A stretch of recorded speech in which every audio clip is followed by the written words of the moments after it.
There's a 25-mile-an-hour speed limit. This is just like driving on I-5 with a 25-mile-an-hour speed limit. It's straight line driving. You got to drive in the uppermost portion of the hard packed sand, and you cannot do donuts or circles in the sand. And then you buried a bunch of them again.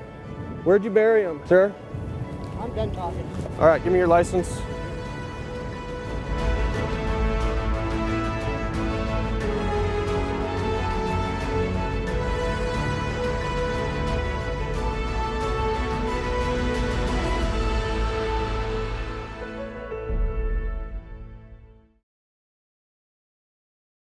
Washingtonians love razor clams. As thousands descend on Washington beaches to dig into the shoreline and find their shellfish of choice, a state agency keeps a watchful eye. For this field report, we rode along with a police officer who practices razor clam enforcement.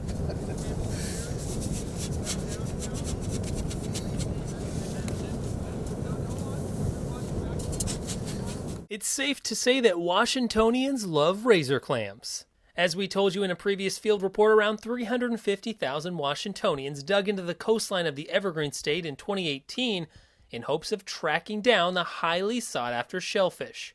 According to Captain Chadwick of the Washington Department of Fish and Wildlife Police, finding and enjoying razor clams in Washington means being willing to follow razor clam regulations. This fishery is a sport fishery. It's a recreational fishery, and we want to make sure we keep it a recreational fishery. We want to see the families come out with their kids, but we don't want to see families digging their kids' limits. The limit Chadwick spoke about is the amount of clams allowed under state law. According to the Washington Department of Fish and Wildlife website, under state law, diggers at open beaches can take 15 razor clams per day and are required to keep the first 15 they dig. Each digger's clams must be kept in a separate container. The number of clams gathered is just part of what Washington Department of Fish and Wildlife Police like Captain Chadwick are looking for as they enforce razor clam digging regulations on Washington beaches. What we're looking for with our diggers are making sure, one, that they take the first 15 razor clams that they dig.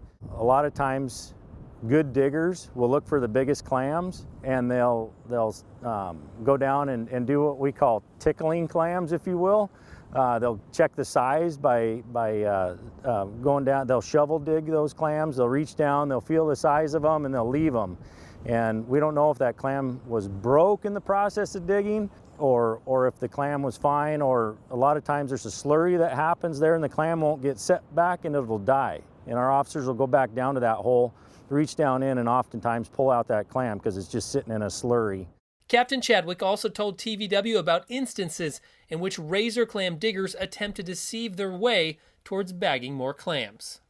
15 clams is your limit, and we have watched folks go down, dig a limit of clams, come to their vehicle, and go right back down and dig another limit of clams. Or the extreme is they'll come off the beach, get in their vehicle, drive off the beach, go home, change vehicles, change clothes, and come back and dig another limit of clams. And our officers are trained to find that. We've had many cases over the years of catching folks doing that, and they'll go visit the judge for it.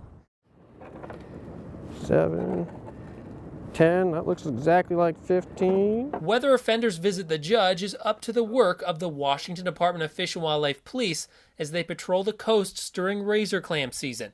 In order to provide an up-close look at razor clam enforcement, TVW rode along with Officer Todd Dielman. Right now what we're going to do is we're going to cruise down the beach, pick out a spot, and start making some observations on people and see how digging is. Digging's been really, really good, so I would expect that most of these people are going to have their limits fairly quick.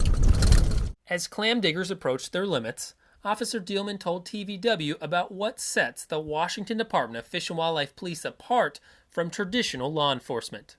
You know, the one thing, though, about Fish and Wildlife Police, it's different from a lot of law enforcement agencies, is 99.9% of the people we deal with are good people.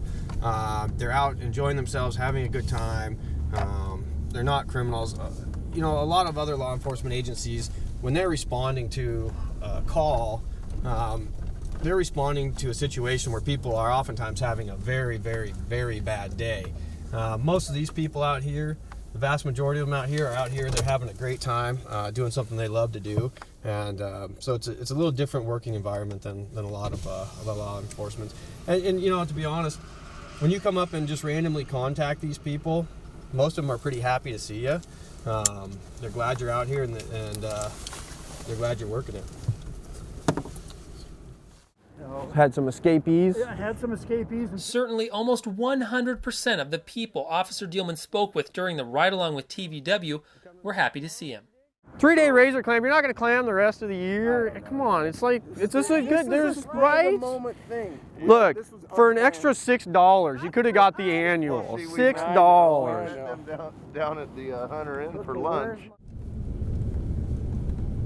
As Officer Dealman set up his truck out of plain sight and used a scope to view the razor clam digging public, he told TVW what he looks for in potential razor clam limit offenders. I'm just kind of scanning the beach looking for people, and one thing that I like to look for is people like moving and walking with a purpose.